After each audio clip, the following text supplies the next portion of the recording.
Welcome to the post-surgery edition of the HK Vlog. I'm really happy to be with you. Last week I had an emergency dissection of my aorta, which meant it split in two, and Kimberly had to rush me to the hospital. And they tried to get a helicopter to take me up to Stanford, and they just settled for a code-free ambulance, which was this crazy, amazing amusement park ride that I do not recommend for anybody.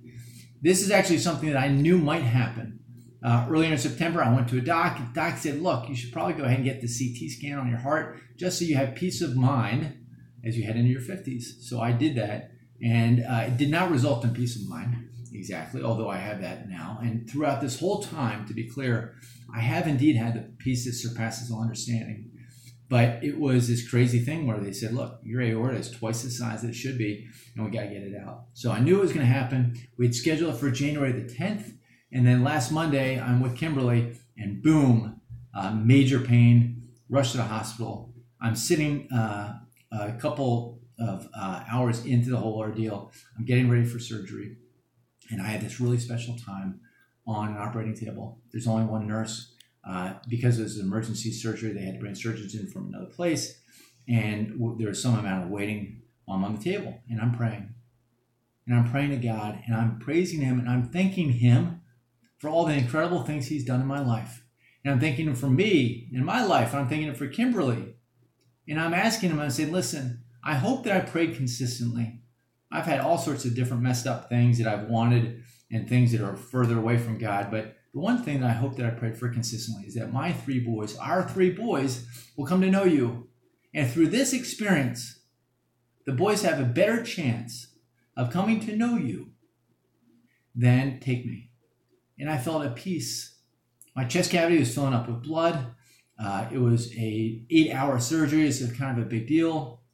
And I knew there's some chance that I didn't wake up from it. And I had a great peace about it. So I woke up from it. I had this chest tube. 9 hours later, they're trying to get it out. It's just awful. But I've been through a great process. The folks at Stanford are amazing. My surgeon is a guy named Michael Fishbein. He's a complete and total stud. The nurses were incredible. The woman doctor who assisted him, Dr. Green, the chief resident, was amazing. And my wife, Kimberly, has been incredible through this process. Not sleeping. I've had some folks come out from North Carolina to visit. I've had people, of course, from California stop by and drop by food, and all the amazing things about a community coming together. And I felt encouraged and loved more than I may have at any other point in time in my life. This has been incredibly special for me. I'm getting better every day. A couple of quick things I wanted to reflect with you on is that as I'm getting better, part of me had thought that I might spend some time watching some videos, some movies that I hadn't seen in a long time. But I really find that God is leading me back to some simple spiritual practices about being in His Word and journaling more. As a family, we're starting this once a week Bible verse that we're memorizing. And this week, as you might imagine, we're going to start with John 3:16 and have started with John 3:16 and talking about the fact that there's a God who loves us and that He gave us the gift of life now and forever so that we will never perish. And all we have to do is just believe in that and live for Him. And the simplicity of what I do next and how I think about what's important is now beautiful. And I hope for some amount of that. For you, I wish I'd had more of that a couple of years ago, if I'm completely candid. If I came to understand that we actually worship this God who took 5 loaves and 2 fish and fed 5,000 and actually doesn't need me or doesn't need Faith-Driven Entrepreneur or Sovereign's Capital or any of those things to accomplish His work. But He gives us an opportunity to experience it and to be involved in some really cool things. And I want to be involved in some really cool things. Not because He needs me, but because I get great joy in doing them.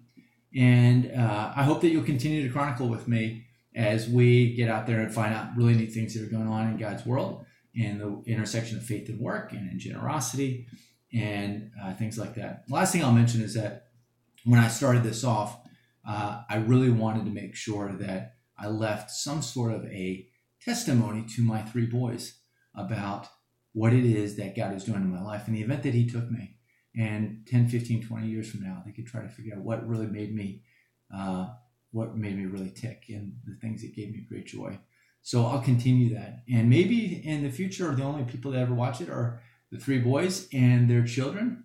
But I hope that through that they'll see a godly legacy, not my legacy, but a legacy where just a normal guy is just really excited about the fact that there's a God who loves him. And I'll leave it at that. Awesome being with you. Thank you for tuning in. Thank you to my awesome nurse who has done so many different things, to include holding the camera right now. She rocks. I love you. God bless you all.